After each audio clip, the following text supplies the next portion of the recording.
Hello friends, आपके अपने YouTube channel MIM news bulletin में आपका हार्दिक स्वागत है। बिहार में 7वें चरण के लिए जब से नई शिक्षक नियमावली सामने आई है तभी से उसी दिन से लेकर अभी तक विरोध जारी है।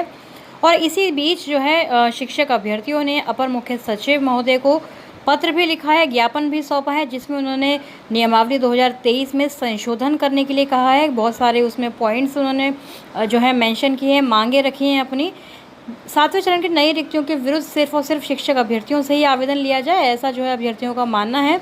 और ऐसा उन्होंने जो है पत्र लिखा है, रिक्वेस्ट करते हुए अपर मुख्य सचिव दीपक कुमार सिंह को ये लेटर लिखा है, जिसमें नई रिक्तियों के विरुद्ध पूर्व से नियोजित शिक्षकों का आवेदन लेना उनको बिल्कुल स्वीकार नहीं है। ऐसी सारी चीज़ें, ऐसी सारी मांगे जो है उस पत्र में लिखी गई हैं। मेधा सूची में वेटिंग लिस्ट का प्रावधान हो, ताकि जो प्राथमिक से उच्च माध्यमिक यानी कि जो कुछ अभ्यर्थी ऐसे भी हैं, ऐसे कुछ नहीं बहुत सारे अभ्यर्थी हैं जो बीटेड सीटेड और साथ में SCD भी पास है, तो सभी जगह वे अप्लाई करेंगे, इसलिए वेटिंग लिस्ट का प्रावधान होना चाहिए। आयोग द्वारा आयोजित परीक्षा में शामिल होने की जो 3 बार की लिमिट है, जो सीमा है, उसको भी बढ़ाना चाहिए, क्योंकि सीटेड बीटेड एस्टेड जो सर्टिफिकेट्स हैं उनकी जो वैधता है वह जीवन भर है।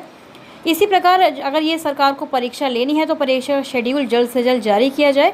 तो हम देख रहे हैं कि 7वें चरण की बहाली अब पहले नियमावली के विरुद्ध थी, अब ये 7वें चरण की बहाली जो है विज्ञप्ति इसकी जारी ना हो, इसके लिए सरकार ने जो है बहुत अच्छा मौका और बहाना जो है तलाश लिया है नियमावली 2023 को लाकर, और कहीं ना कहीं आयोग द्वारा ली जाने वाली परीक्षा में इसको उलझा कर रख दिया है। BPSC परीक्षा बनाम 7वें चरण की बहाली का जो ये पूरा जो मामला भी चल रहा है, इसको लेकर आज भी पटना के गर्दनीबाग में शिक्षकगण, शिक्षक अभ्यर्थी जो हैं, शिक्षकों का जो संघ है शिक्षक अभ्यर्थियों का, वह धरने पर बैठे हैं। और जो जातीय जनगणना के कार्य हैं जो नियोजित शिक्षकों द्वारा किए जाना है, उसका भी कहीं ना कहीं बहिष्कार अभी तक चल ही रहा है। तो आयोग से नियुक्त होने वाले शिक्षकों का वेतन ज़्यादा होगा, ऐसा अखबारों ने आज प्रकाशित किया है। बार बार इस तरह की चीज़ें जो है प्रकाशित हो रही हैं कि जो राज्य के सरकारी स्कूलों में BPSC से नियुक्त होंगे शिक्षक, उनका वेतनमान जो है बहुत ज़्यादा होगा। और नए शिक्षक नियुक्ति कानून यानी बिहार राज्य विद्यालय अध्यापक नियमावली जो लाई है सरकार 2023 की, उसमें 7वें चरण की नियुक्ति के ज़रिए नए नियुक्ति जो होगी उसमें करीब 3.25 लाख शिक्षकों की नियुक्ति होगी और वेतनमान काफ़ी ज़्यादा होगा, वेतन ज़्यादा होगा, ऐसा जो है अखबारों ने प्रकाशित किया। साथ ही कल शिक्षा मंत्री मधेपुरा में जब वह किसी सभा को संबोधित कर रहे थे, तो उन्होंने यह भी कहा कि शिक्षकों को देनी ही होगी परीक्षा। उनका कहना है कि सरकार ने जो गाइडलाइन तैयार की है उसका पालन शिक्षकों को करना ही होगा, क्योंकि उन्होंने ऐसा भी कहा है कि अगर वह शिक्षक परीक्षा पास नहीं कर पाते हैं या फिर परीक्षा देने के लायक नहीं है तो उनको शिक्षक कहलाने का भी कोई हक नहीं है। शिक्षा मंत्री का कहना है कि उनके विषय से संबंधित प्रश्न ही वहां परीक्षा में पूछे जाएंगे। अगर वे अपने विषय के प्रश्नों का उत्तर भी नहीं दे सकते तो कैसे शिक्षक बनने का वह सपना देख सकते हैं। तो इस प्रकार के शिक्षा मंत्री के जो बोल हैं उनसे अभ्यर्थियों में और ज़्यादा खासा निराशा है और काफ़ी ज़्यादा आक्रोश भी है, जिसको लेकर आज भी 1 दिवसीय धरना जो है पटना में चल रहा है। तो इसका क्या अंजाम होगा, क्योंकि 1 ही दिवसीय धरना है, क्या सरकार पर यह दबाव बनाने के लिए काफ़ी है? राज्य कार्मिका दर्जे के लिए भी शिक्षक संगठन सारे एकजुट हो चुके हैं।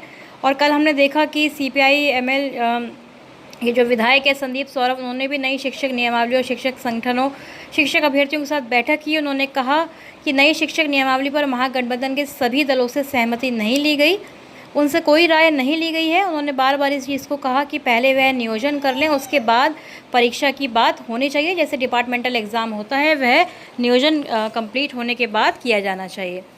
दूसरी तरफ जन अधिकार पार्टी के राष्ट्रीय अध्यक्ष पप्पू यादव ने भी कहा है कि बिहार के 4 लाख नियोजित शिक्षकों की नियुक्ति की नई नियमावली लाने से पहले राज्य सरकार को इन शिक्षकों के प्रतिनिधियों को बुलाकर वार्ता करनी चाहिए थी और शिक्षक नियमावली पर फिर से विचार करने की आवश्यकता है।